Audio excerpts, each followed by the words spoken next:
মোটিভেশনটা কুরআন থেকে নিতে হবে, মোটিভেশনটা আপনাকে বড় বড় গ্রন্থ থেকে নিতে হবে, মোটিভেশনটা আপনি জ্ঞানী লোকদের কাছ থেকে নিতে হবে। এখানে মোটিভেশনটা আপনার লাগবেই।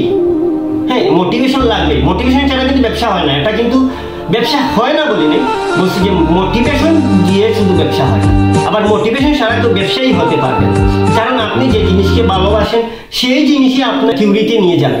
প্ল্যান তো অবশ্যই লাগে। একটা ব্যবসা শুরু করবেন, অবশ্যই প্ল্যান আছে, টাইমের প্ল্যান আছে, তারপরে আপনার কাজের প্ল্যান আছে, তারপরে আপনার যদি আপনি পার্টনারশিপ ভাবে করেন তাহলে পার্টনারশিপ হ্যান্ডেলিং করার প্ল্যান আছে, যদি এমপ্লয়ীদেরকে নিয়ে করেন এমপ্লয়ীদের হ্যান্ডেলিং করার প্ল্যান আছে, যদি প্রোডাক্ট নিয়ে কাজ করেন প্রোডাক্ট কীভাবে অ্যারেঞ্জ করবেন সেটার প্ল্যান আছে। ব্যবসা করতে গেলে অনেক প্ল্যান আছে। হ্যাঁ, প্ল্যানের সাথে লম্বা সফল লাগবে কিন্তু, এবং প্র্যাকটিক্যাল অভিজ্ঞতা যখন চলে আসবে আপনার কাছে, চলে আসবে, তখনই আপনি সেই অভিজ্ঞতার বাস্তবতাটাকে কাজে লাগিয়ে আপনি সফল হবেন। ব্যবসাতে এই 5টি লাইন মাথায় রাখতেই হবে। ব্যবসা হয় না প্ল্যান দিয়ে, ব্যবসা হয় না মোটিভেশন নিয়ে ব্যবসা হয় না। ব্যবসা হয় কাজের অভিজ্ঞতা দিয়ে, কাজের অভিজ্ঞতা লাগবে। লম্বা একটি সফরের সময় নিয়ে, ব্যবসা হচ্ছে একটা সফরের মতো, যে আপনি সারা বিশ্বে ব্যবসা করেন। সে বলবে হ্যাঁ সারা বিশ্বে করেন। মানুষ তো সারা বিশ্বে এখন চেঞ্জ করে, ইলন মাস্ক এখন তাদের দেশে ব্যবসা শুরু করে দিয়েছে। পৃথিবীকে বাদ দেশে এখন চিন্তা করতেছেন চাঁদের দেশে কিভাবে ব্যবসা। মানুষের চিন্তা পৃথিবীর বাহিরেও চলে যায়। ব্যবসার চিন্তা মানুষকে পৃথিবীর বাহিরেও নিয়ে যায়। যখন লম্বা সফরে যাবেন তখন আপনি এখান থেকে যখন আপনার জ্ঞান বাড়বে, তখনই আপনার মাথায় কিন্তু প্র্যাকটিক্যাল যখন কাজ করবেন, সেই প্র্যাকটিক্যাল থেকে অভিজ্ঞতা যেটা অর্জন হবে, সেই অভিজ্ঞতাটাই আপনার জন্য বাস্তবতায় রূপান্তরিত হবে, আর সেই বাস্তবতা থেকেই আপনার সফলতাটা চলে আসবে। তা আমার সবকিছুর পরে যেটা বলার সেটা হচ্ছে আপনাকে কিন্তু কাজ করতে হবে। প্রথম 2 লাইন হচ্ছে এটা আপনার লাগবে, এটা আপনার ডিসিশন নেওয়ার জন্য লাগবে, কিন্তু পরের 3টা হচ্ছে কিন্তু ব্যবসায় সফল হওয়ার কিন্তু মূল সূত্র। ব্যবসা হয় না প্ল্যান দিয়ে, হ্যাঁ আমি করে ফেলবো, আমি এই প্ল্যান নিয়ে আগাচ্ছি, করে ফেলবো, দেখবেন, এটা দিয়ে হয় না। আবার প্ল্যানে যখন মানুষ কথা বলে তখন তার মোটিভেশন চলে আসে, হ্যাঁ আমি করেই দেখিয়ে ফেলবো, সেটা দিয়ে কিন্তু ব্যবসা হয়। ব্যবসা হয় ওই তিনটা দিয়ে, ওই যে ব্যবসা হয় না প্ল্যান দিয়ে, ব্যবসা হয় না মোটিভেশন নিয়ে, ব্যবসা হয় কাজের যোগ্যতা দিয়ে, লম্বা একটি সফরের সময় নিয়ে। ফাইনালি বলতে হবে আপনাকে প্র্যাকটিক্যাল অভিজ্ঞতার বাস্তবতা দিয়েই সফলতা আসে।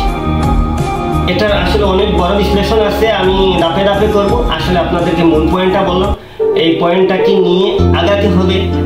সবকিছুর পরে আমার যেটা বলার থাকবে সেটা হচ্ছে আমরা ব্যবসা ঠিকই করব, কিন্তু ব্যবসা শিখতে হবে।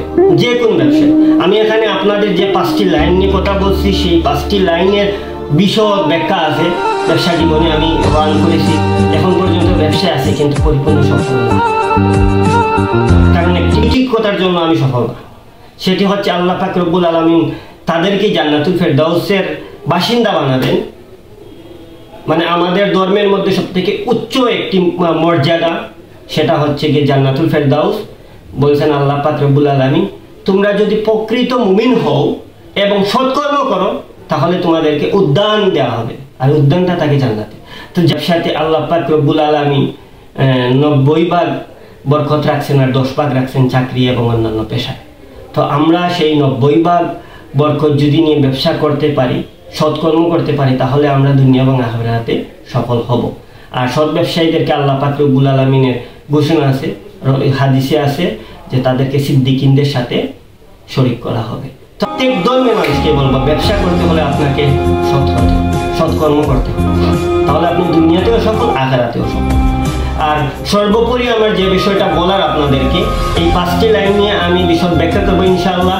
এই 5টা প্ল্যানকে, এই 5টা কথাকে কাজে নিয়ে ব্যবসা করতে পারলে একদিন আপনি ব্যর্থ থেকে সফল হয়ে যাবেন। কিন্তু আমি যতটা কথা বলছি সেগুলো আমার ব্যবসার অভিজ্ঞতা থেকে বলতেছি। সৎকর্ম করতে গিয়ে এই ধাক্কাগুলো খেতেই হয়। তো ব্যবসার অভিজ্ঞতা থেকে বলার জন্য আমি বলতেছি যে ক্ষমার দৃষ্টিতে সবাই দেখবেন, আর কথাগুলো চেষ্টা করবেন। আমি ছোট হলেও কথাগুলো মূল্যবান বলেছি, চেষ্টা করবেন সেগুলোকে রিসিভ করার জন্য, ইনশাআল্লাহ এতে ফায়দা পাবেন। আমি যা বলছি কিতাব থেকে বলেছি, আল্লাহর হুকুম থেকে বলেছি, হাদিস থেকে বলেছি এবং বাস্তবতা থেকে বলেছি, প্র্যাকটিক্যাল অভিজ্ঞতার বাস্তবতা থেকে বলেছি। আমাদের সাথে বাস্তবতা নিয়ে আমাদের চ্যানেলের সাথে থাকুন। আমাদের অনেক বাস্তবতা নিয়ে আলোচনা হবে, সেগুলো শুনুন, কাজে লাগবে ইনশাআল্লাহ। আসসালামু আলাইকুম ওয়া রাহমাতুল্লাহি ওয়া বারাকাতুহু।